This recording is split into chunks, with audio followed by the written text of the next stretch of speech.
আসসালামু আলাইকুম, সবাই কেমন আছেন? আলহামদুলিল্লাহ, আল্লাহ তাআলার অশেষ রহমতে ও আপনাদের দোয়ায় আলহামদুলিল্লাহ অনেক ভালো আছি। ছেলেমেয়েরাও অসুস্থ হয়ে গেছিল, তারাও সুস্থ হয়ে গেছে আলহামদুলিল্লাহ। আর এই যে রায়্যান বাবুর বাবা অনেকগুলো খাবার নিয়ে আসছে।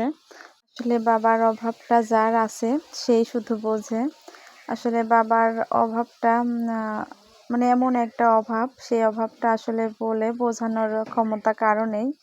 বাবা এমন একজন মানুষ, তিনি সন্তানদের জন্য যা কিছু করতে পারে। আসলে পৃথিবীর সবচেয়ে সেরা সম্পদ হলো সন্তান। আর আর সেই সন্তানদেরকে মা যতটাই বেশি ভালোবাসুক, বাবা তার চেয়ে মনে হয় বেশি ভালোবাসে। আসলে মায়েদের ভালোবাসা বোঝা যায়, কিন্তু বাবাদের ভালোবাসা বোঝা যায় না। বাবারা ভালোবাসা কখনো প্রকাশ করে না। ওদের এইগুলা দেখে আর কি আমার বাবার কথা মনে পড়ে গেল। আমি যখন অসুস্থ হতাম, আমার বাবাও আমাকে অনেক কিছু নিয়ে এসে খাওয়াতো, কিন্তু আমার ভাগ্যটা হয়তো খারাপ। আল্লাহ তাআলা পৃথিবীর সকল বাবাকেই ভালো রাখুক, সুস্থ সবল রাখুক, আর যাদের বাবা মারা গেছে তাদেরকে জান্নাতুল ফেরদৌস দান করুক। আবহাওয়াটা তেমন একটা ভালো নেই, অনেক শব্দ। তো আমি যেখানে ভয়েস দিচ্ছি আশেপাশে অনেক বাতাস হচ্ছে, তো সেই জন্য আর কি একটু কেমন যেন শব্দ আসছে, তো সবাই মানিয়ে নিয়েন। আর আমার ভিডিওটি লাইক দিয়ে কন্টিনিউ দেখার অনুরোধ রইল। মেয়েদেরকে আজকে এইভাবে খেতে দেখে আমার বাবার কথা মনে পড়ে গেল।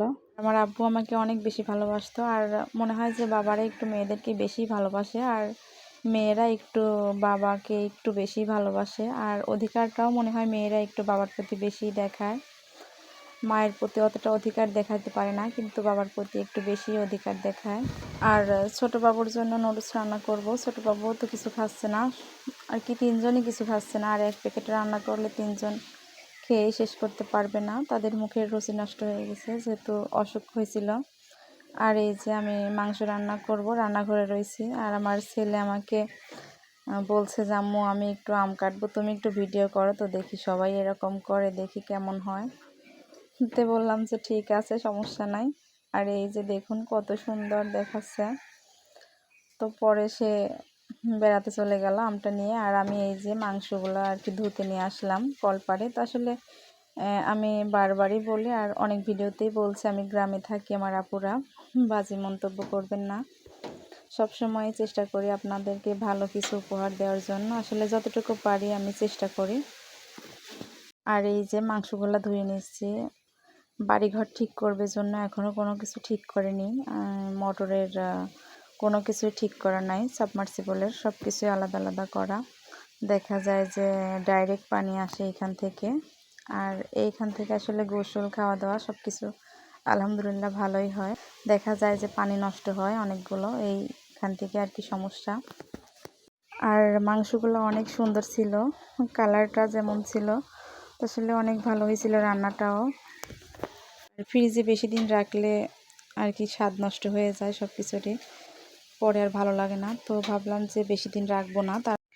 আর ফ্রিজের মাংসগুলো যদি অনেক আগে বের করে রাখা যায়, রান্নার 2-3 ঘন্টা আগে, তাহলে মাংসগুলো আর কি একটু ভালো হয়, ভালোভাবে ছাড়িয়ে যায়, বরফ থাকে না।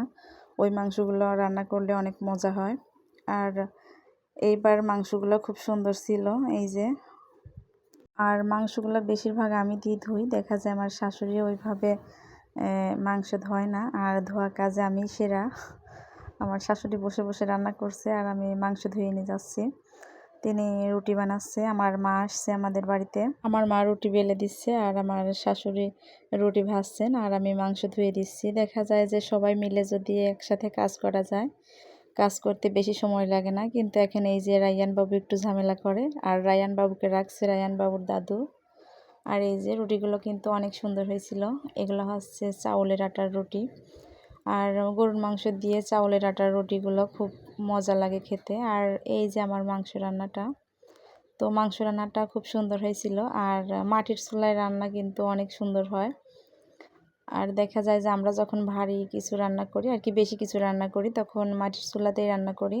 আর এই যে কাঁঠাল নিয়ে আসছে আমার শ্বশুর, রুটি দিয়ে কাঁঠাল, দুধ জাল দিছে, আবার মাংস, রুটি, তো সব মিলে ভালোই হবে। আসলে গ্রামের মানুষ কাঁঠালটা অনেক পছন্দ করে, আর আমার শাশুড়ি মা অনেক পছন্দ করেন। তো আমার শ্বশুর আরও সেই জন্যই নিয়ে আসছেন।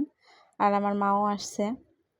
আর এই যে কাঁঠালের আঠা লাগবে জন্য আমি কাঁঠাল ভাঙিনি, আমার হাজব্যান্ড ছেলে মেয়েদেরকে ভেঙে দিচ্ছে। আর এই যে অনেকগুলা উঠাইয়ে দিছে। তোর বাবা বলছে যে তোমাদেরকে আজকে কাঁঠাল মাখিয়ে খাওয়াবো। তো আসলে ওরা বুঝতে পারছে না যে এটা কীভাবে মাখায়। আর এই যে আমার হাজব্যান্ড মাখাচ্ছে লেবু দিয়ে আর লবণ দিয়ে কাঁঠাল মাখালে নাকি অনেক মজা হয়। তো আমিও খাইছিলাম, ভালো হয়েছিল আর কি। কাঁঠাল মিষ্টি তো, লবণ আর লেবু দিয়ে মাখালে অনেকগুলো আর কি খাওয়া যায়। অনেকগুলো আর কি দেখা যায় যে একটা দুইটা আমরা খেতেই পারি না। আর যারা ভালো খেতে পারে তাদের কিছুই লাগে না, একটা কাঁঠাল আমান খেয়ে ফেলে। আর এইটা হচ্ছে ডাউল চাউলে ভাত। তো আসলে এটা অনেক মানুষই চেনে না, আমিও আগে চিনিনি। আমার দাদি শাশুড়িরা নাকি এই খাবারটা রান্না করতো। আর আমার শাশুড়িও সেটা ধরেই আছে যে আমার শ্বশুরকে দেখা যায় প্রতি বছর একবার করে রান্না করে দেয় আর সবাই খাওয়া হয়। তো আজকে এটা রান্না করছে আমার ছেলেমেয়েরা, তো এটা খাবে না। তো আমি প্লেট ভরে নিয়ে আসছি, ওদেরকে একটু খাওয়াই দেবো আর আমি খাবো। তো আমরা সবাই মিলেও খেতে পারছিলাম না, এমন অবস্থা হয়েছিল। আজকের মতো এখানে শেষ করছি।